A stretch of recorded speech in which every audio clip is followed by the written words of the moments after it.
مزید ویڈیوز کے لیے ہمارے چینل ہاؤس آف اسلام کو سبسکرائب کرنا نہ بھولیے۔ شکریہ۔ الحمد لله نحمده ونستعينه ونستغفره ونؤمن به ونتوكل عليه ونعوذ بالله من شرور أنفسنا ومن سيئات أعمالنا من يهده الله فلا مضل له ومن يضلله فلا هادي له وأشهد أن لا إله إلا الله وحده لا شريك له وأشهد أن سيدنا وسندنا ونبينا ومولانا محمدا عبده ورسوله صلى الله تعالى عليه وعلى آله وأصحابه وبارك وسلم تسليما كثيرا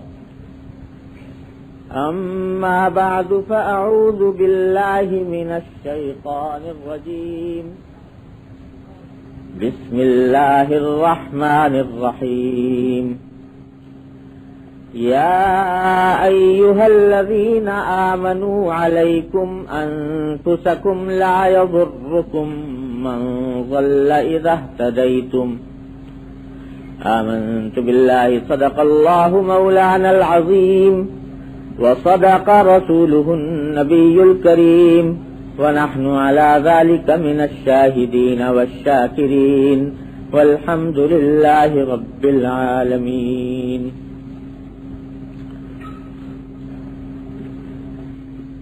میرے محترم بزرگوں، دوستوں، بھائیوں اور بہنوں، السلام علیکم ورحمۃ اللہ وبرکاتہ۔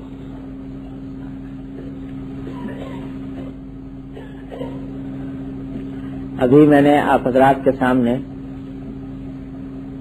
قرآن کریم کی ایک آیت کا ایک تھوڑا سا حصہ تلاوت کیا ہے۔ آیت بھی پوری نہیں، اس کا بھی ایک حصہ، اور خیال یہ ہوا کہ آج کی اس محفل میں اس آیت کی تھوڑی سی تشریح اور اس کے بارے میں کچھ مختصر گزارشات آپ حضرات کی خدمت میں عرض کروں۔ یہ آیت جس کا ایک حصہ میں نے تلاوت کیا، یوں تو ایک مختصر سی آیت ہے اور اس کے بھی میں نے چند ہی الفاظ اس وقت آپ کے سامنے پڑھے ہیں، لیکن یہ قرآن کریم کا اعجاز ہے کہ اس کے کسی بھی حصے کو، چھوٹی سی چھوٹی آیت کو بھی اگر دیکھا جائے تو وہ ہمارے آپ کے لیے دنیا و آخرت کی انتہائی جامع ہدایت ہوتی۔ چنانچہ آیت کا یہ حصہ بھی بڑی عجیب و غریب جامع ہدایت ہے، اور اس کو آج انتخاب کرنے کا منشا یہ ہے کہ یہ آیت ایسی ہے جو اکثر و بیشتر ہماری نگاہوں سے اوجھل رہتی ہے۔ اچھے خاصے پڑھے لکھے علماء اور دین کی معلومات رکھنے والے حضرات بھی اس آیت سے بکثرت ناواقف ہیں، اس کے مفہوم سے بے خبر ہیں۔ حالانکہ اس آیت میں ایک بڑا ہی عجیب و غریب اصول بیان فرمایا گیا ہے جو خاص طور سے ہمارے زمانے سے اور ہمارے زمانے کی برائیوں اور بگاڑ کی اصلاح کے لیے نسخہ اکسیر کا حکم رکھتا ہے۔ قبل اس کے کہ میں اس آیت کا ترجمہ آپ کے سامنے عرض کروں، یہ بات تو آپ میں سے ہر شخص نے دیکھی ہوگی کہ اس وقت مسلمان پوری دنیا میں جہاں کہیں بھی ہیں وہ اس بات کا شکوہ کرتے ہیں کہ مسلمان زوال کا شکار ہے، دن بدن انحطاط کی طرف جا رہے ہیں، پستی کی طرف جا رہے ہیں، اور اس بات کا بھی کثرت سے ذکر ہوتا ہے کہ مسلمانوں کے حالات بدل گئے، مسلمانوں کے اعمال، اخلاق، کردار، ان سب چیزوں میں بڑی سخت کمی واقع ہوئی ہے اور پستی کی طرف جا رہے ہیں. یہ تذکرہ ہوتا رہتا ہے. اور واقعہ یہ ہے کہ یہ بات غلط بھی نہیں. اس وقت مسلمانوں کی آبادی پورے دنیا کے اندر اگر دیکھا جائے تو تقریباً 1 ارب تک پہنچ رہی ہے. اتنی بڑی آبادی کبھی نہیں ہوئی دنیا میں مسلمانوں کی جتنی آج ہے.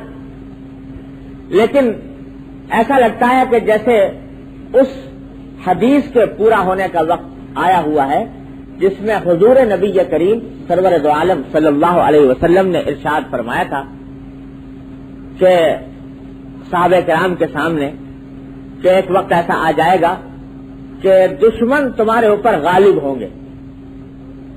اور یہاں تک فرمایا تھا کہ یوں ہوگا جیسے مختلف غیر مسلم قومیں تمہیں کھانے کے لیے، ختم کرنے کے لیے ایک دوسرے کو اس طرح دعوت دیں گی جیسے دسترخوان پر بچھے ہوئے کھانے پر ایک شخص دوسرے کو دعوت دیتا ہے کہ آؤ کھا لو. تو صحابہ کرام نے عرض کیا کہ یا رسول اللہ، کیا اس وقت مسلمانوں کی تعداد بہت کم ہو جائے گی کہ سارے دشمن ان کے پر غالب آ جائیں گے؟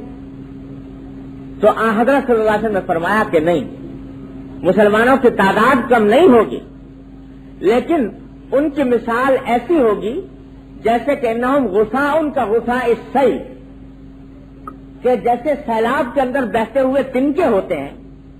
تعداد تو بہت ہے لیکن سیلاب کے اندر بہے چلے جا رہے ہیں، اپنا کوئی اختیار نہیں، اپنا کوئی کنٹرول نہیں، اپنی کوئی بات نہیں. تو ایسی کیفیت ہو جائے گی. تو ایسا لگتا ہے کہ آج اگر مسلمانوں کی مجموعی حالت کو دیکھیں ساری دنیا میں تو یہی نظر آتا ہے کہ رسول کریم سرور دو عالم صلی اللہ علیہ وسلم کا یہ ارشاد جیسے پورا ہو رہا ہے. لیکن یہ ساری کیفیت جو پیدا ہو رہی ہے اس کا بنیادی سبب کیا ہے اور اس کا علاج کیسے ہو سکتا ہے، اس کا جواب اس آیت میں دیا گیا ہے جو میں نے آپ کے سامنے پڑھی. اور اس کا جواب سمجھنے سے پہلے ذرا تھوڑا سا ایک بات کا اور جائزہ لے لیجئے آپس میں کہ یہ جتنی بھی خرابیاں ہمارے ہاں پھیلی ہوئی ہیں، تو جب بھی 4 مسلمان بیٹھتے ہیں کسی بھی جگہ تو بیٹھ کر تذکرہ یہ ہوتا ہے کہ بھائی دیکھو مسلمانوں کے اندر بڑے خراب اعمال پیدا ہو گئے، مسلمان یوں کرتے ہیں، مسلمانوں کے اخلاق ایسے ہیں، مسلمانوں کے اعمال ایسے ہیں، مسلمانوں کے اندر کرپشن اتنا ہے، مسلمانوں کے اندر بددیانتی اتنی ہے، مسلمانوں میں افتراق اتنا ہے، مسلمانوں میں پھوٹ اتنی ہے. ہر جگہ ہر مجلس میں یہ ذکر نظر آئے گا. جہاں 4 آدمی بیٹھے اور امت کے معاملات پر غور کرنے کا مسئلہ پیدا ہوا تو بس تنقید شروع ہو گئی کہ بھائی لوگ تو یوں کرتے ہیں، لوگ تو یوں کرتے ہیں، لوگ تو یوں کرتے ہیں. اور نتیجہ اس کا یہ ہے کہ یہ ساری گفتگو بیٹھ کر کی، اس کے بعد ہر ایک اپنے گھر چلا گیا اور جانے کے بعد جو زندگی جس طرح پہلے گزر رہی تھی اسی طرح پھر گزرنی شروع ہو گئی. تو اس کا نتیجہ یہ ہے کہ ساری گفتگو بجائے اس کے کہ اس سے کوئی اصلاح کا راستہ نکلتا، کوئی بہتری کی راہ پیدا ہوتی، اور الٹا اس سے فضا خراب ہوتی ہے اور بگاڑ پیدا ہوتا. تو اس صورت کا جو علاج تجویز فرمایا اس آیت کریمہ میں جو میں نے ابھی آپ کے سامنے تلاوت کی، عجیب و غریب آیت ہے. فرمایا اللہ تبارک و تعالی نے کہ یا ایھا الذین آمنوا علیکم انفسکم، اے ایمان والو اپنی جانوں کی خبر لو، اپنے آپ کی خبر لو، اپنی طرف توجہ دو، اپنی اصلاح کی فکر کرو، اپنی جانوں کی خبر لو. لا یضرکم من ضل اذا اہتدیتم، اگر تم سیدھے ہو جاؤ اور تمہارے حالات درست ہو جائیں، تمہارے اعمال، تمہارے اخلاق، تمہارے عقائد درست ہو جائیں، تو جو لوگ گمراہ ہو رہے ہیں یا غلط راستے پر جا رہے ہیں ان کی گمراہی تمہیں کوئی نقصان نہیں پہنچائے گی اگر تم درست ہو.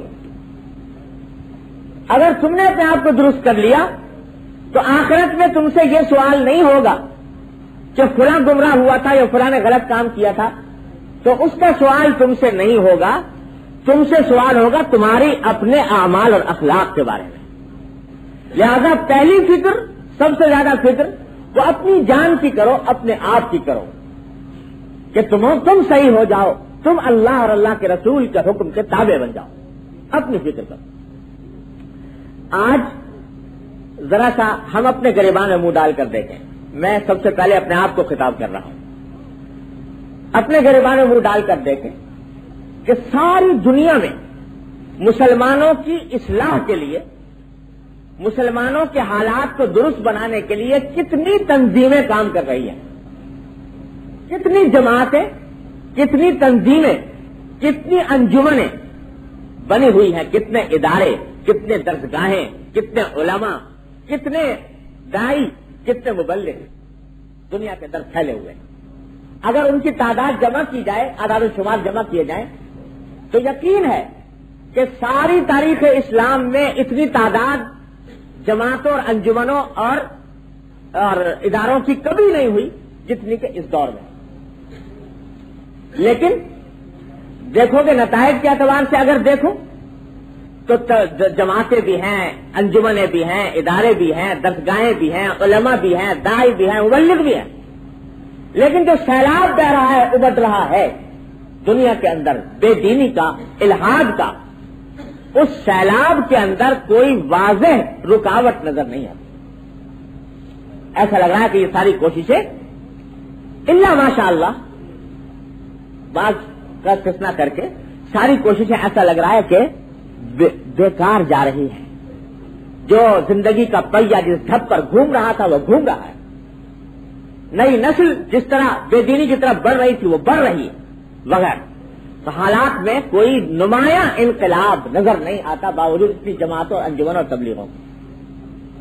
اس کی وجہ، بنیادی وجہ اگر ہم غور کریں، میں اپنی ذات کے اوپر غور کر کے دیکھتا ہوں تو بنیادی وجہ در حقیقت یہ ہے، اور شاید کسی کو اس سے انکار نہیں ہوگا، کہ الا ماشاء اللہ چند مستثنیات کو چھوڑ کر اکثر و بیشتر حالت یہ ہے کہ جب کوئی شخص اصلاح کا علم لے کر کھڑا ہوتا ہے، اصلاح کا جھنڈا لے کر کھڑا ہوتا ہے، تو اس کی فکر اور کوشش یہ ہوتی ہے کہ اصلاح کا آغاز دوسرے سے ہو.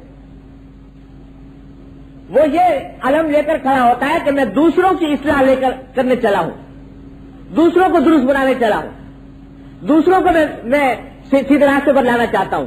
جس کے معنی یہ ہے کہ وہ اپنی طرف سے تو بے فکر ہے کہ مجھے تو کسی اصلاح کی ضرورت نہیں، میرے اندر کوئی خرابی موجود نہیں، دوسروں میں خرابی ہے، لہذا دوسروں سے اپنی اصلاح کی کوشش کا، جدوجہد کا آغاز کرتا ہے کہ میں دوسروں کو درست کروں، اور اپنے آپ سے، اپنی ذاتی بیماریوں سے، اپنی خرابیوں سے بے خبر ہوتا ہے، اس کی طرف بے فکر ہوتا ہے، اس کی طرف دھیان نہیں ہوتا. اس کا نتیجہ یہ ہے کہ جب اپنی اصلاح سے تو بے فکر ہے، گویا یہ آسمان سے معصوم، بے گناہ اور بے خطا اور بے غلطی انسان پیدا ہوا ہے اور وہ دوسروں کی اصلاح کرنے چلا ہے. تو اس کا نتیجہ یہ ہے کہ جب وہ دوسروں سے آغاز کرنا چاہتا ہے تو دوسرا بھی یہ چاہتا ہے کہ میں اپنے سے کیوں کروں، تم ہی کرو اپنے آپ، اور دوسرے تیسرے کے بعد جائے گا وہ بھی خود اپنے آپ سے اصلاح کرنے کی کوشش نہیں کرے گا، دوسرے کی طرف جائے گا. اس کا نتیجہ یہ ہے کہ ہر ایک دوسرے کی اصلاح کرنے کی فکر میں ہے اور کسی کی اصلاح نہیں ہوتی. اور اس کے برعکس اگر فکر ہوتی اپنی جان کی اصلاح، کہ میرے اندر کیا بیماری ہے، میرے اندر کیا خرابی ہے، میرے اندر کیا نقص ہے، پہلے میں اس کو دیکھوں اور اس کو دیکھ کر پھر میں اس کی اصلاح کرنے کی کوشش کروں. اگر قرآن کریم کی یہ آیت جو میں نے تلاوت کی ہے اس پر ہم عمل کر لیں کہ ہر شخص اپنی اصلاح کی فکر کر لے، تو ایک آدمی اگر اپنی اصلاح کی فکر کر کے اپنی اصلاح کر لیتا ہے تو کم از کم اس پوری امت میں سے ایک آدمی تو ٹھیک ہو گیا. اور جس طرح گاڑی چل رہی ہے اس میں حال یہ ہے کہ سب اصلاح کے لیے کھڑے ہیں اور کسی کی اصلاح صحیح معنی میں ہو نہیں پاتی. تو جو مصلح بن کر نکلتا ہے وہ اپنی اصلاح سے بے خبر رہتا ہے. اللہ تبارک و تعالیٰ درجات بلند فرمائے. حضرت مولانا محمد الیاس صاحب قدس اللہ سرہ کہ جب تبلیغ جماعت کی بنیاد ڈالی تو اس میں لوگوں سے کہا گیا کہ وہ تبلیغ کے لیے گھروں سے نکلیں اور دوسری جگہوں پر جائیں اور تبلیغ کا فریضہ انجام دیں. لیکن روز اول سے نکلنے والوں سے یہ بات واضح طور پر کہی گئی کہ جو تم نکلنے جا رہے ہو اس میں مقصود اصلی وہ اپنے نفس کی اصلاح ہے کہ تاکہ انسان کو ایک صحبت میسر آئے باہر نکل کر دین کی فکر رکھنے والوں کی. اس کے ذریعے اس نیت سے نکلو کہ میری اپنی اصلاح ہو. یہ بات ان کے ذہن میں تھی کہ اگر ایک آدمی تبلیغ کے لیے نکلا ہے اور دماغ میں اس کے یہ خمس سوار ہے کہ مجھے تو اصلاح کی ضرورت نہیں ہے, میں دوسروں کی اصلاح کرنے چلوں گا, تو اس کی تبلیغ میں کوئی اثر نہیں ہوگا. اس لیے روز اول سے اس بات کی تاکید فرمائی کہ جب نکلے آدمی تو یہ سوچ کر نکلے کہ میں اپنی اصلاح کے لیے جا رہا ہوں, اپنے آپ کو درست کرنے کے لیے جا رہا ہوں. تو در حقیقت راستہ وہ ہے جو اس آیت کریمہ نے بیان فرمایا کہ اگر اس بگاڑ کو درست کرنا چاہتے ہو تو ہر شخص اپنی جگہ پر اپنی اصلاح کی فکر کر لے, اپنے بچاؤ کا سامان کر لے, اپنے اوپر نظر ڈالے میرے اندر کیا خرابی ہے, میرے اندر کیا نقصان ہے. آج ہم لوگ جیسا میں نے آپ کے مجلس میں بیٹھتے ہیں تو لوگوں سے کہتے ہیں بھائی لوگ تو اتنے خراب ہیں, لوگ یہ کرتے ہیں, لوگ یہ کرتے ہیں, لوگ یہ کرتے ہیں, اور ان کی برائیاں بیان کرنے کے بعد یہ نہیں دیکھتے کہ ان میں سے بہت سی برائیاں میرے اندر خود موجود ہیں اور میں خود ان کا مرتکب ہو رہا ہوں. اسی لیے حضور نبی کریم سرور دو عالم صلی اللہ علیہ وسلم نے ارشاد فرمایا, عجیب و غریب ارشاد ہے یاد رکھنے کا ہم سب لوگوں کے لیے, کہ من قال ہلاک الناس فهو اهلكهم, جو شخص یہ کہے کہ لوگ تباہ ہو گئے, یعنی ساری دنیا تباہ ہو گئی, تباہ ہونے سے مراد یہ ہے کہ اعمال خراب ہو گئے, اخلاق خراب ہو گئے, ایمان خراب ہو گیا. جو شخص یہ کہے کہ دنیا تباہ ہو گئی, لوگ خراب ہو گئے, وہ سب سے زیادہ خراب وہ خود ہے, اس واسطے کہ وہ دوسروں کی خرابی کو دیکھ رہا ہے, اپنی خرابی کی طرف اس کی نگاہ ہے. سب سے زیادہ تباہ وہ خود ہے. لہذا اپنی فکر آپ حضرات صحابہ کرام رضی اللہ تعالیٰ عنہ اجمعین کی زندگی کو دیکھیے. اس روئے زمین پر, اس آسمان کے نیچے انبیاء کرام کے بعد صحابہ کرام سے افضل و برتر مخلوق پیدا نہیں ہوئی. آپ سے زیادہ متقی, آپ سے زیادہ پارسا, آپ سے زیادہ اعلیٰ اور افضل مخلوق اس روئے زمین میں نہیں پیدا ہوئی صحابہ کرام سے زیادہ. سرور دو عالم صلی اللہ علیہ وسلم کی صحبت نے ان کے اخلاق اور اعمال کو ایسا مجلہ اور مزکہ فرمایا کہ دنیا کی تاریخ میں اس کی مثال نہیں ملتی. لیکن ان میں سے ایک ایک صحابی کا حال یہ ہے کہ ہر وقت اپنے نفس کی طرف نگاہ ہے کہ کہیں یہ نفس غلط راستے پر تو نہیں جا رہا, بھٹک تو نہیں رہا. اللہ اکبر. فاروق اعظم رضی اللہ تعالیٰ عنہ کون مسلمان ہے جو ان کا نام نامی سن کر اس کے دل میں محبت اور عقیدت کی فواریں نہ پڑتی ہوں.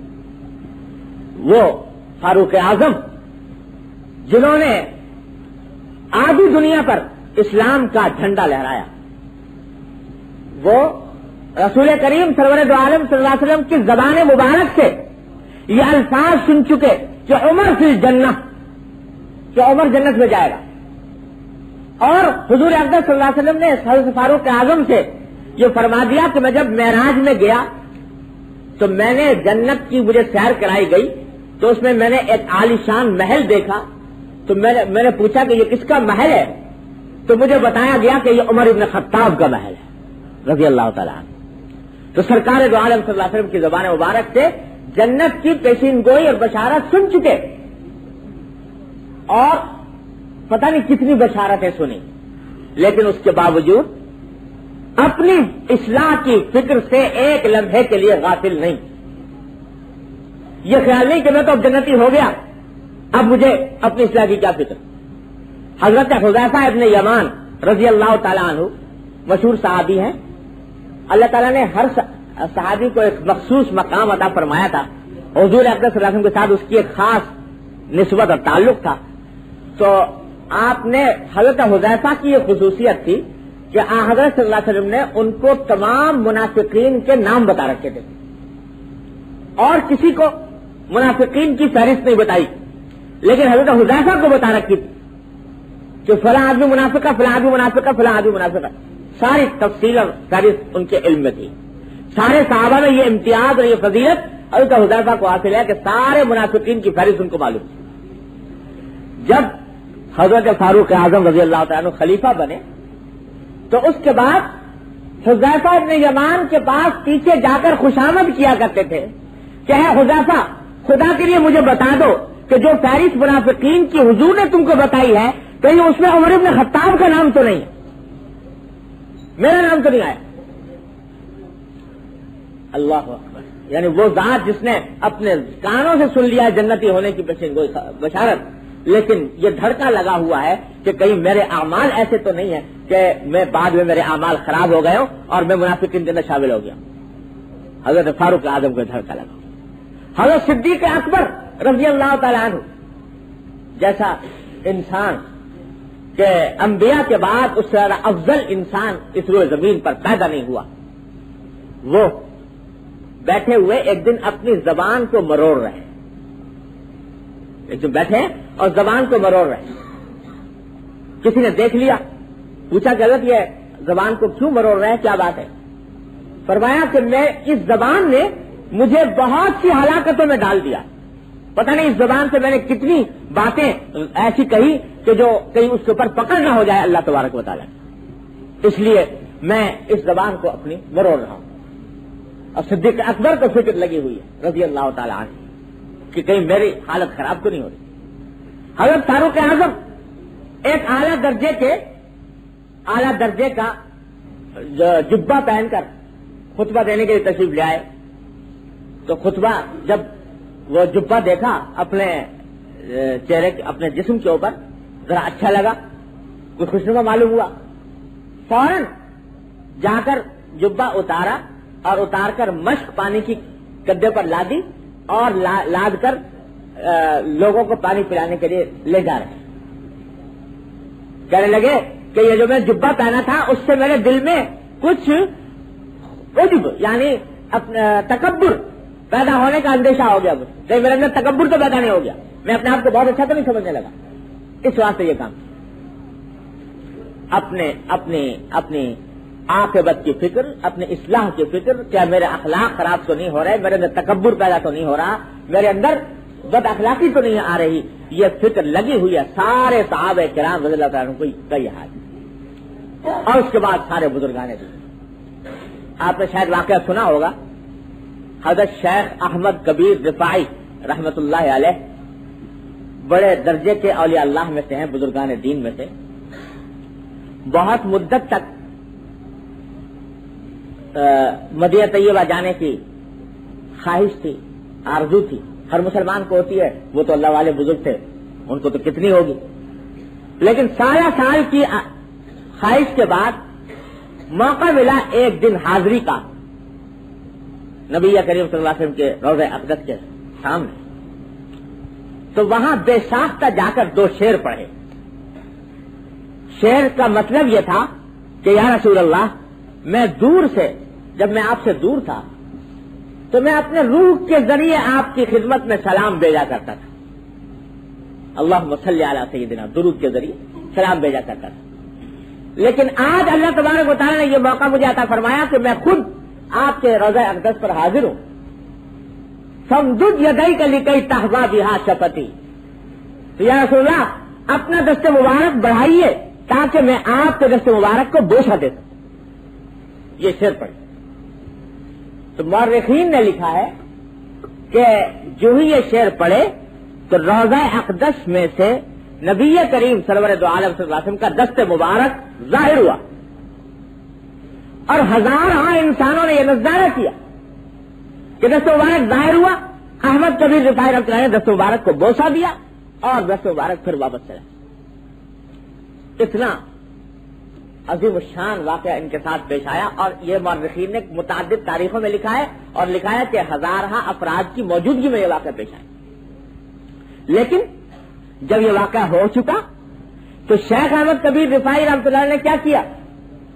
اس واقعے کے بعد جا کر سب مسجد نبوی کے دروازے پر لیٹ گئے اور کہا کہ جتنے لوگ ہیں میں سب کو قسم دیتا ہوں کہ میرے اوپر پاؤں رکھ رکھ کے گزرے،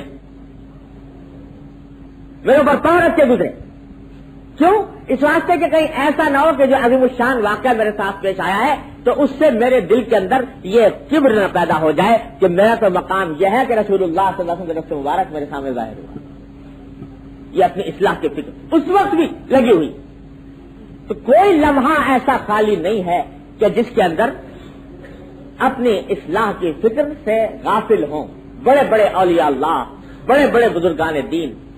اور آج ہم لوگ ہیں کہ اپنی طرف دھیان نہیں، دوسروں کے اوپر تنقید کی فکر ہے۔ میرے والد ماجد قدس اللہ سرہ، مانا مفتی احمد شفیع صاحب قدس اللہ سرہ، یہ فرمایا کرتے تھے کہ آج مجھے دینی علوم کو پڑھتے پڑھاتے ہوئے، اس وقت فرماتے تھے کہ 60-65 سال ہو گئے، دینی علوم پڑھے دارالعلوم دیوبند میں، وہیں پر پڑھایا، درس تدریس، پھر اس کے بعد فتویٰ کی خدمت انجام دی 17 سال تک، تو ساری عمر اسی کام میں گزری، مسئلے مسائل کو جاننے میں اور لوگوں کو بتلانے میں۔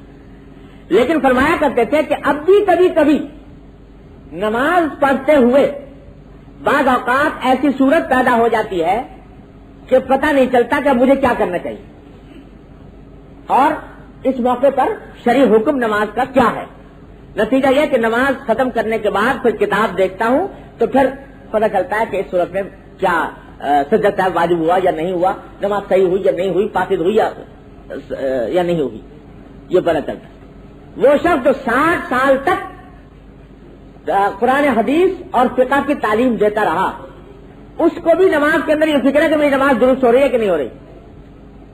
اور آج ہم اپنے گریبان میں منہ ڈال کر دیکھیں، کبھی یہ خیال کسی کے اللہ کے بندے کے دل میں پیدا ہوتا ہوگا کہ نماز میری درست ہو رہی کہ نہیں ہو رہی ہے، سنت کے مطابق ہو رہی کہ نہیں ہو رہی۔ تو اپنی اصلاح کی فکر سے ہم لوگ غافل ہو رہے ہیں۔ ابھی میں آتے ہوئے واقعہ سنا رہا تھا، حضرت مولانا محمد الیاس صاحب قدس اللہ سرہ، بانی تبلیغی جماعت، اللہ تبارک و تعالیٰ ان کے درجات بلند فرمائے، ان کی قبر کو نور سے بھرے، کہ ان کے سینے کی آگ نے دین کے پیغام کو کہاں سے کہاں پہنچایا۔ میرے والد ماجد ان کی بیمار تھے، انتقال کے وقت، انتقال سے کچھ پہلے ان کی عیادت کے لیے تشریف لے گئے، بیمار کرسی کے لیے۔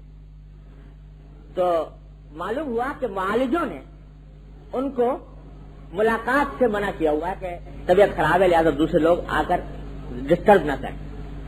تو والد صاحب نے کہا کہ ٹھیک ہے، خیریت معلوم کرنا مقصود تھا۔ وہ لوگوں سے کہہ کر چلے آئے کہ جب کبھی طبیعت بہتر ہو تو میری طرف سے سلامت کر دیجیے گا، میں جاتا ہوں۔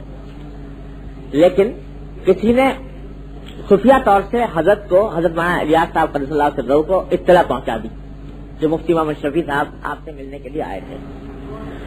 تو انہوں نے فوراً آدمی دوڑا دیا، چلو ان کو لے کے آؤ۔ لوگوں نے کہا صاحب معالجوں نے منع کیا ہوا ہے ملاقات سے، کہا کہ نہیں ان کو بلا کے لاؤ، مجھے ایک بہت ضروری بات کرنی۔ لے آئے والد صاحب۔ تو والد صاحب قدس اللہ سرہ فرماتے ہیں کہ سلام دعا کے بعد، میراج کرسی کے بعد میرا ہاتھ میں لے لیا اور ہاتھ میں لے کر زاروں قطار رونا شروع کر دیا۔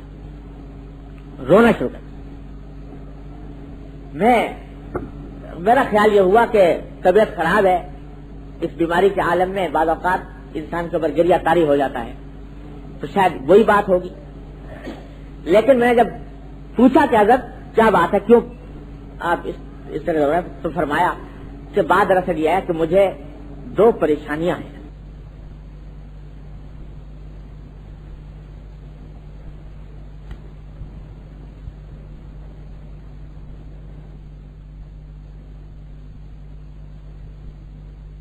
گیا اور اس کے اندر اللہ تعالیٰ نے ترقی عطا فرمائی، بہت تیزی سے پھیلا، اور جس کی توقع بھی نہیں تھی ایسی ایسی جگہوں پر کام پھیل رہا ہے، اللہ تعالیٰ کی طرف سے نصرت ہو رہی ہے۔ لیکن مجھے کبھی کبھی ڈر یہ لگتا ہے، اور یہ اس وقت میں اسی ڈر کی وجہ سے پریشان ہوں اور اسی کی وجہ سے بےتاب ہوں۔ ڈر یہ لگتا ہے کہ کہیں ایسا تو نہیں کہ یہ اللہ تعالیٰ کی طرف سے معاذ اللہ استدراج ہو. استدراج کے معنی ہوتے ہیں کہ بعض اوقات اللہ تبارک و تعالیٰ کسی باطل والا آدمی جو غلط آدمی ہوتا ہے اس کے ہاتھ پر بھی کچھ ایسی چیزیں ظاہر کر دیتے ہیں جو خارق عادت ہوتی. مثلا حدیث میں آتا ہے کہ دجال جب آئے گا تو دجال کو اللہ تعالیٰ یہ قوت دے دیں گے کہ وہ اگر کہے کہ بادل سے کہ بارش برساؤ تو بارش برسنے لگے. ہے دجال لیکن اس کے کہنے سے بارش برس رہی. تو اس کو کہتے ہیں یہ جو اس کو قوت اللہ تعالیٰ نے دی اس کو کہتے ہیں استدراج. اور اس کا لفظی ترجمہ اردو میں ڈھیل دینا کہ کسی اپنے دشمن کو ڈھیل دی جاتی ہے تاکہ وہ اور گمراہی کے اندر مبتلا ہو جائے تو پھر اچانک اللہ تعالیٰ اس کو پکڑ لیتے. اس کو کہتے ہیں استدراج. تو حضرت مولانا محمد الیاس صاحب قدس اللہ سرہ فرما رہے ہیں کہ مجھے یہ اندیشہ ہے, ڈر لگا ہوا ہے کہ کہیں یہ جو کام اتنا پھیل رہا ہے یہ اللہ تعالیٰ کی طرف سے معاذ اللہ استدراج تو نہیں. اللہ اکبر. جس شخص نے اپنی پوری زندگی اور زندگی کا ایک لمحہ دین کی خدمت میں فنا کر دیا اس کو دنیا سے جاتے وقت یہ فکر ہے کہ کہیں ایسا تو نہیں کہ اللہ تبارک و تعالیٰ کی بارگاہ میں یہ قبول نہ ہو استدراج. تو میرے والد ماجد قدس اللہ علیہ وسلم فرماتے ہیں کہ میں نے جواب میں عرض کیا کہ حضرت میں آپ کو یقین دلا سکتا ہوں کہ یہ استدراج نہیں ہے, یہ اللہ تعالیٰ کی طرف سے رحمت ہے. انہوں نے کہا مجھے بتاؤ اس کی وجہ کیا ہے. تو فرمایا کہ وجہ اس کی یہ ہے کہ جو میں نے اپنے بزرگوں سے سنا ہے کہ اگر کسی شخص کے ساتھ اللہ تبارک و تعالیٰ استدراج فرماتے ہیں تو اس شخص کے دل میں کبھی یہ خطرہ نہیں گزرتا کہ میرا یہ عمل استدراج ہے. وہ بے فکر اور غافل ہوتا ہے. اس کے حاشیہ خیال میں کبھی یہ بات نہیں آتی کہ یہ استدراج ہو سکتا ہے. آپ کو جو یہ خطرہ دل میں پیدا ہوا یہ خود اس بات کی دلیل ہے کہ یہ استدراج نہیں ہے, یہ اللہ تعالیٰ کی طرف سے رحمت ہے. تب حضرت مولانا قدس اللہ سرہ نے فرمایا کہ الحمدللہ مجھے آپ کی اس بات سے بڑا اطمینان. اب آپ نظر لگائیے کہ وہ شخص جو دن رات دین کی تبلیغ میں, دین کی دعوت میں, دین کا پیغام پھیلانے اور پہنچانے میں لگا ہوا ہے, اپنی زندگی اس کے لیے فنا کر دی ہے, اس کو بھی اپنی اصلاح کی فکر سے غفلت نہیں, وہ بھی دل میں یہ سوچ رہا ہے کہ کہیں یہ اللہ تبارک و تعالیٰ کیا قبول ہے کہ نہیں, اس کی فکر لگی. تو بھائی عرض یہ کرنا تھا کہ قرآن کریم کی یہ آیت یا ایھا الذین آمنوا علیکم انفسکم, تم اپنے جانوں کی خبر لو, تمہارے حالات کیسے ہیں, آیا تمہارے اندر کوئی بیماری ہے کہ نہیں ہے, تمہارے اندر خرابی ہے کہ نہیں ہے, اس کی فکر کرو. اگر تم نے اپنی اصلاح کی فکر کر لی تو اگر کوئی دوسرا گمراہ ہے یا غلط راستے پر ہے تو اس سے تمہیں نقصان نہیں پہنچے گا. اس کی مثال یوں سمجھیے کہ جس شخص کو خود اپنے پیٹ میں درد ہو رہا ہو, شدید درد ہو رہا ہے پیٹ میں, تو اگر کوئی دوسرا آدمی آ کر کہے کہ صاحب مجھے نزلہ ہے, کھانسی ہے, تو وہ اس نزلہ کھانسی کی فکر کرے گا کہ یہ اپنے پیٹ کے درد کی فکر کرے گا. اگر کسی آدمی کو پیٹ میں درد کی شدت کی تکلیف ہے تو دوسرے کا نزلہ کھانسی اس کو کبھی خیال بھی نہیں آئے گا کہ نزلہ کھانسی میں مبتلا ہے کہ نہیں. ارے بھائی مجھے تو اپنے پیٹ کی فکر ہے, وہ یہ کس سے درست ہو جائے. مجھے یاد آیا ایک مرتبہ میں کراچی میں ایک ہماری عزیز تھی خاتون, ان کو پیٹ میں کچھ گیس وغیرہ کی شکایت ہوتی تھی, اس کی وجہ سے تھوڑا تھوڑا درد ہوتا, معمولی قسم کا, لیکن دماغ ان کا ہر وقت اس کی طرف لگا رہتا تھا, ہر وقت اسی کا ذکر کرتے ہیں یہ میرے درد ہو رہا ہے, یہ میرے درد ہو رہا ہے. تو میں ان کو ایک دن ہسپتال لے کے جا رہا تھا تو لفٹ میں جاتے ہوئے دیکھا تو ایک جگہ ایک فلور سے ایک ایسی عورت ویل چیئر کے اوپر سوار ہوئی جو کسی ایکسیڈنٹ میں اس طرح زخمی ہوئی تھی کہ دونوں ہاتھ ٹوٹ گئے, دونوں پاؤں ٹوٹ گئے, دونوں کے اوپر پلاسٹر چڑھا ہوا تھا اور سینہ جلا ہوا, جلی ہوئی کھال نظر آ رہی. وہ ایسی ویل چیئر کے اوپر وہ عورت داخل ہوئی. تو وہ خاتون جن کو میں لے کے جا رہا تھا وہ چونکہ ہر وقت اپنے درد کی شکایت کرتی تھی, تو میں نے ان کو دکھایا کہ دیکھو یہ ان کو ذرا دیکھیے کتنی تکلیف میں ہے بیچاری, کہ اس کو اتنے پلاسٹر چڑھا ہوا ہے اور سینہ جلا ہوا ہے اور ہڈیاں ٹوٹی ہوئی ہے. میرا مقصد یہ تھا کہ ان کو دیکھیں گی تو ذرا اپنی تکلیف سے کچھ ان کا ذہن ہٹے گا. تو ایک نظر ان کی طرف ڈالی اور ڈال کر کہنے لگی کہ ہاں بھائی بیچاری کو ایکسیڈنٹ تو ہو گیا, ہڈیاں ٹوٹ گئی, مگر اس کو کم از کم پیٹ میں درد تو نہیں ہو رہا.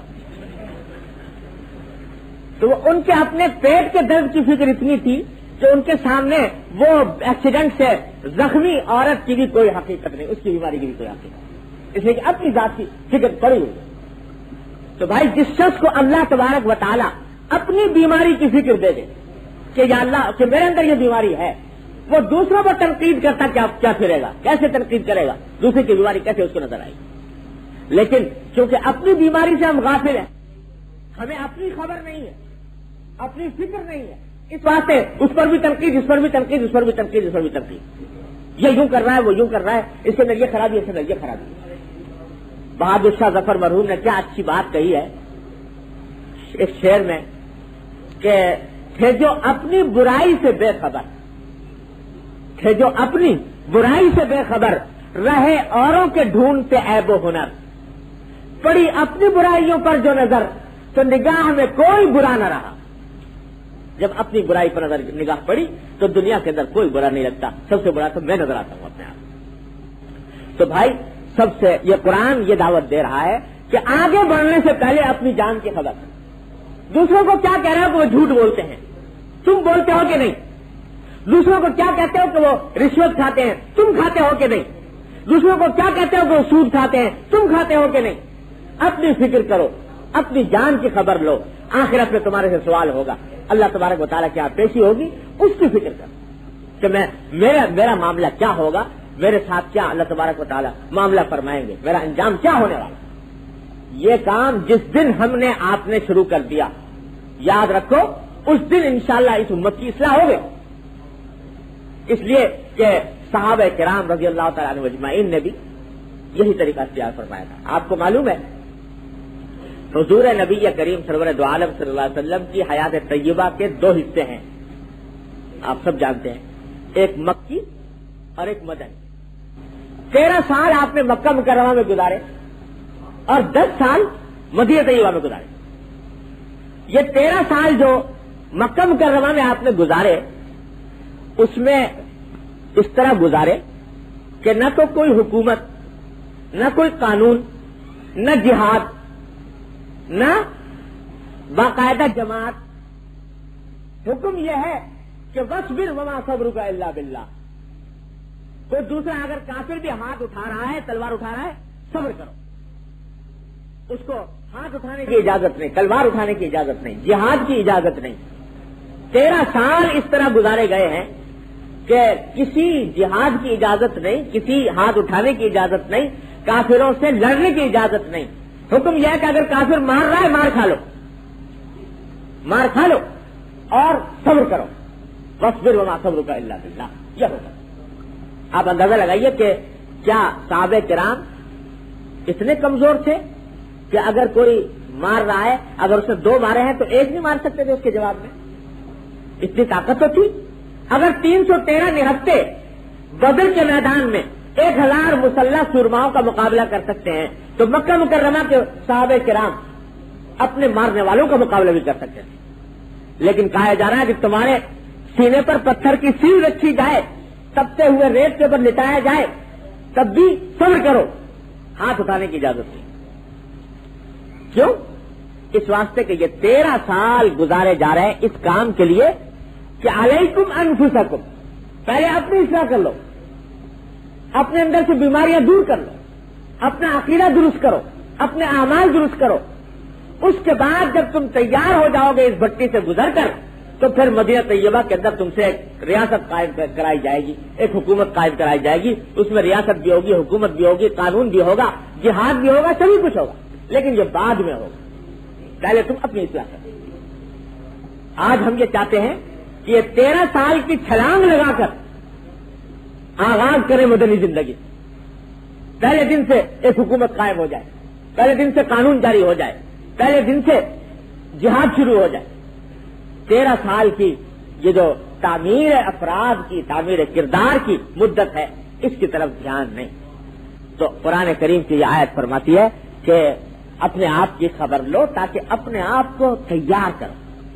وجہ اس کی ایک یہ ہوتی ہے کہ جب انسان کا جو نفس ہے نا اندر جو بیٹھا ہوا ہے، شیطان تو بہت بڑا دشمن ہے ہی، لیکن انسان کے اندر جو نفس بیٹھا ہوا ہے یہ اس کا بہت بڑا دشمن ہے. یہ جب اپنی اصلاح کیے بغیر یہ دعوت اور اصلاح کا علم لے کر نکلتا ہے تو یہ نفس اس کو خراب کرتا ہے کہ تو بڑا مصلح آدمی ہے اور تو بہت بڑا داعی ہے اور تیرا مقام بہت بلند ہے, اور وہ اس کو اونچا کر کے دکھاتا ہے, اس کو اندر تکبر پیدا کرتا ہے, اس کے اندر عجب پیدا کرتا ہے, اپنے مقام کو بلند سمجھنے لگتا ہے. اس کے نتیجے میں اس کی بات کے اندر وزن نہیں رہتا, بات کے اندر اثر نہیں رہتا. بات میں اثر پیدا ہوتا ہے اس وقت جب اخلاص سے کہی جائے, اللہ کے لیے کہی جائے, اللہ کی رضامندی کے لیے کہی جائے. اگر آدمی میں تقریر کر رہا ہوں اس لیے کر رہا ہوں تاکہ لوگ واہ واہ کریں, بعد میں لوگ کہیں کہ بھائی آپ نے مولانا صاحب بڑی اچھی تقریر, اس غرض کے لیے اگر میں تقریر کروں اس تقریر کی ایک دمڑی قیمت نہیں. اللہ کے ہاں نہ اس کے اندر کوئی تاثیر ہے نہ اس کے اندر کوئی اثر. لیکن اگر تقریر کرنے کا منشا اور واز کرنے کا منشا اللہ کو راضی کرنا, مخلوق راضی ہو کہ نہ ہو, اللہ راضی ہو جائے, یہ مقصود ہو, اخلاص ہو, تو چاہے الفاظ ٹوٹے پھوٹے ہوں, فصاحت و بلاغت نہ ہو, ان کے اندر بھی اللہ تبارک و تعالیٰ اثر پیدا کرواتا. حضرت شاہ محمد اسماعیل شہید رحمۃ اللہ علیہ کا نام آپ نے سنا ہوگا. اللہ اکبر. ان کا حال یہ تھا کہ ایک ایک واز میں جب واز فرماتے تھے, ایک ایک واز میں 900 آدمیوں نے ہاتھ پر توبہ کی ہے, شرک سے, بدعت سے, فسق و فجور سے, گناہوں سے. ایک ایک واز کے نتیجے میں یہ نتیجہ ظاہر ہوتا تھا کہ جب فارغ ہوئے تو معلوم ہے لوگ جھوک در جھوک ان کے پاس آ رہے ہیں اور آ کر ان کے ہاتھ پر توبہ کر رہے ہیں. کیوں؟ اس لیے کہ اللہ تبارک و تعالیٰ دل میں اخلاص کی بھٹی سلگائی ہوئی تھی. اخلاص اس درجہ بھرا ہوا تھا کہ واقعہ لکھا ہے کہ جامع مسجد دہلی میں حضرت شاہ اسماعیل شہید رحمۃ اللہ علیہ نے واز فرمایا ایک مرتبہ 2-2.5 گھنٹے تفصیل واز کہہ کر جامع مسجد کی سیڑھیوں سے اتر رہے تھے تو اترتے وقت ایک دیہاتی شخص کہیں سے دور سے چلا آ رہا تھا بھاگتا ہوا اور وہ سیڑھیوں پر چڑھ رہا تھا, بیچ مولانا سے مل گیا. لوگوں کو دیکھا کہ مسجد سے نکل رہے ہیں تو وہ بیچارہ بڑا غمگین ہوا اور اس نے مولانا سے پوچھا کہ کیا مولوی اسماعیل کا واز ختم ہو گیا؟ تو انہوں نے کہا کہ ہاں بھائی ختم ہو گیا. تو وہ بیچارہ بڑا افسردہ ہوا کہ انا للہ, میں تو بہت میلوں سے مولوی اسماعیل کا واز سننے کے لیے آیا تھا, افسوس ہے کہ ان کا واز ختم ہو گیا, میں محروم رہ گیا.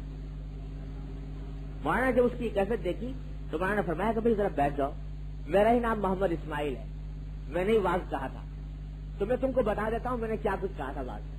لو بیٹھ کر میں تمہیں سنا دیتا ہوں.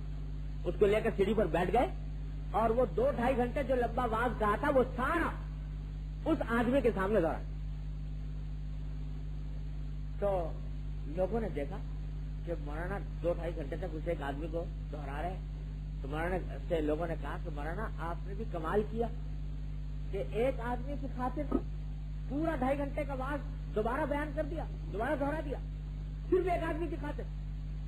تو مولانا نے فرمایا جواب میں کہ بھائی میں کیا کروں, میں نے تو پہلے بھی ایک ہی کی خاطر کہا تھا, میں نے پہلے بھی واز ایک ہی کی خاطر کہا تھا, اب بھی ایک ہی کی خاطر. مجمع 10 کا ہو یا 10,000 کا, میرا مقصد تو ایک کو راضی کرنا تھا, اسی کو اللہ کا جو فضل و کرم سے اب بھی میرا مقصود ہوا. جب یہ اخلاص پیدا ہو جاتا ہے پھر وہ کیفیت ہوتی ہے کہ 900 آدمی ہاتھ پر توبہ کر رہے ہیں. آج ہم بات کہتے ہیں, میں کہہ رہا ہوں میرے منہ سے نکل رہی ہے, کانوں سے ٹکرا رہی ہے, دوسرے کان سے نکل رہی ہے. اور جو اللہ تبارک و تعالیٰ جن کو اخلاص کی دولت عطا فرماتے ہیں ان کے منہ سے نکلے ہوئے الفاظ کان کے ذریعے دل میں داخل ہو اور اس کے اوپر اثر انداز ہوتے ہیں. اخلاص, اب یہ اخلاص اس وقت تک پیدا نہیں ہوتا جب تک کہ انسان نے اپنی اصلاح نہ کرائی. اخلاص کے بغیر چل کھڑا ہوا دعوت کا علم لے کر تو اس کے نتیجے میں اس کے بات میں تاثیر نہیں ہوگی, اس کے بات میں وزن نہیں ہوگا اور وہ لوگوں کی اصلاح سے صحیح معنی میں نہیں کر سکے گا, اس واسطے کہ اپنی اصلاح نہیں کر پائے. اللہ تبارک و تعالی یہ اخلاص کی دولت جب تک عطا نہ فرمائے انسان کی بات میں وزن پیدا نہیں ہوتا، کسی بھی چیز میں وزن پیدا نہیں ہوتا، نہ عبادت میں نہ کسی چیز، جب تک اخلاص نہ۔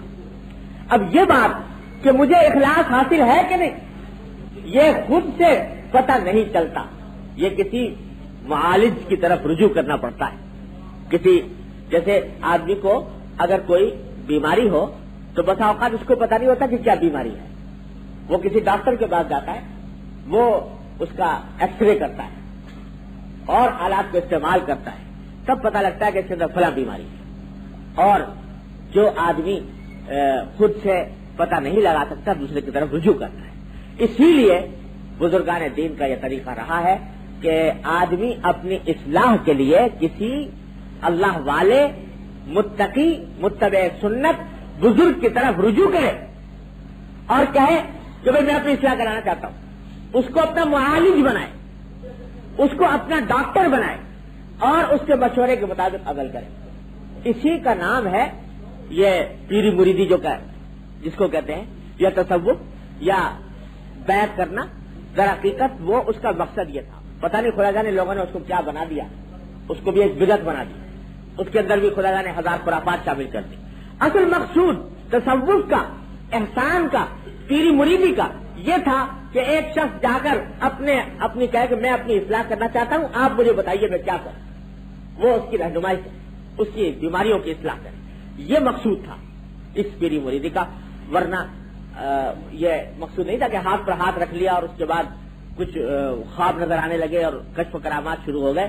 اصل مقصود در حقیقت یہ تھا، اور اس سے ہم لوگ آج غافل ہیں، اپنی اصلاح کی فکر نہیں ہے۔ میرے بھائیوں، میری بہنوں اور دوستوں، میں سب سے پہلے اپنے سے خطاب کرتا ہوں اور اپنے بعد آپ حضرات کی خدمت میں ایک برادرانہ یہ التجا کرتا ہوں کہ ہر شخص اپنے گریبان میں منہ ڈال کر دے اور صبح سے لے کر شام تک کی زندگی کا جائزہ لے کہ وہ کہاں کہاں شریعت کے احکام کے خلاف کام کر رہا ہے۔ عبادات اس کی درست ہے کہ نہیں، نماز روزہ حج زکات درست ہے کہ نہیں، معاملات درست ہے کہ نہیں۔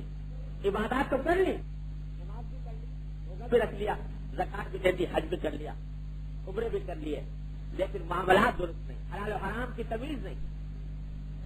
نماز مکمل، لیکن لقمہ جو جا رہا ہے منہ کے اندر وہ حرام کا جا رہا ہے، وہ سود کا جا رہا ہے، وہ قمار کا جا رہا ہے، وہ ناجائز طریقے سے آ رہا ہے۔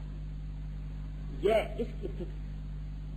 اس کی فکر کر کے انسان جائزہ لے اپنی زندگی، اپنی زندگی کا جائزہ لے کر فہرست بنائے، کیا کیا کام میں کر چکا ہوں، الحمدللہ اس پر اللہ تعالیٰ کا شکر ادا کرے، جو کام نہیں کر سکا اس کے لیے فہرست بنائے۔ اور سچی بات تو یہ ہے کہ یہ کام اس کے بغیر ہوتا نہیں کہ کسی اللہ والے بزرگ سے رابطہ قائم کر کے اور اس کے خدمت میں حاضر ہو کر اس سے رہنمائی حاصل نہ کرے۔ عادتاً اس کے بغیر اصلاح کم حقوق ہوتی نہیں ہے۔ ہمارے اسی واسطے شروع سے لے کر آپ دیکھیے حضور اقدس صلی اللہ علیہ وسلم کی صحبت میں صحابہ کرام رہے تو صحابہ کرام بن گئے، صحابہ کرام کی صحبت میں تابعین رہے، تابعین بن گئے، تابعین کی صحبت میں تبع تابعین رہے، وہ بن گئے۔ اور آج تک دین کا طریقہ یہی رہا ہے کہ کسی اللہ والے کی خدمت میں جا کر اس کی صحبت اٹھا کر اس کی رہنمائی حاصل کر کے انسان اپنی اصلاح کراتا ہے، تب جا کر اس کی اصلاح ہوتی ہے، وہ آدمی بنتا ہے اور اس کے بعد اس کے قول و فعل میں تاثیر پیدا ہوتی ہے۔ اس کے لیے کسی اللہ والے کی طرف رجوع کرنے کی ضرورت ہے۔ آخر میں ایک بات کہہ کر بات ختم کروں گا انشاءاللہ کہ جب یہ بات کہی جاتی ہے کہ بھئی اپنی اصلاح کے لیے کسی اللہ والے کی طرف رجوع کریں تو لوگ کہتے ہیں کہ صاحب لائیں کہاں سے اللہ والا، ہمیں تو یہاں پر ساری جگہ دنیا والا ملتا ہے، اللہ والا تو کوئی ملتا نہیں۔ اور کہنے والوں نے یہاں تک کہہ دیا کہ خدا بندہ یہ تیرے سادہ دل بندے کدھر جائیں کہ درویشی بھی عیاری ہے، سلطانی بھی عیاری، جہاں جاؤ تو دھوکہ فریب ملتا ہے۔ اس واسطے جائیں کہاں، کس کے پاس جائیں، کس سے اصلاح کرائیں؟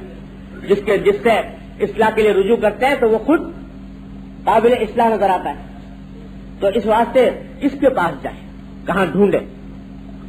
اس کے جواب میں اپنے والد ماجد قدس اللہ سرہ مولانا مفتی محمد شفیع صاحب قدس اللہ سرہ کی ایک بات نقل کرتا ہوں. وہ یہ ہے کہ یاد رکھیے یہ بات کہ اللہ والے موجود نہیں رہے، یہ بات قرآن کریم کے خلاف ہے. قرآن کریم کی کو پڑھنے سے یہ بات واضح ہوتی ہے کہ قیامت تک ایسے اللہ والے موجود رہیں گے انشاءاللہ جن سے لوگ فیض یاب ہو سکے، جن سے فائدہ اٹھا سکے. قرآن نے یہ وعدہ کیا، لہذا یہ سمجھنا کہ اب ختم ہو گئے یہ بات درست نہیں. ہاں البتہ دو باتیں سمجھنے کی ہیں. ایک بات تو یہ کہ ہمارا اپنا حال یہ ہے کہ ہم گمراہی کے کسی بھی غار میں گرے ہوئے ہوں اور کیسی بدعمالی میں مبتلا، لیکن اپنے لیے جب کوئی اصلاح کرنے والا اللہ والا ڈھونڈنا چاہیں گے تو اس کو ہمیشہ جنید بغدادی اور عبد القادر جیلانی، شیخ عبد القادر جیلانی کے معیار کے اوپر پرکھیں گے کہ ہماری اصلاح کے لیے آدمی ویسا ہونا چاہیے جیسے جنید بغدادی تھے، جیسے شیخ عبد القادر جیلانی تھے.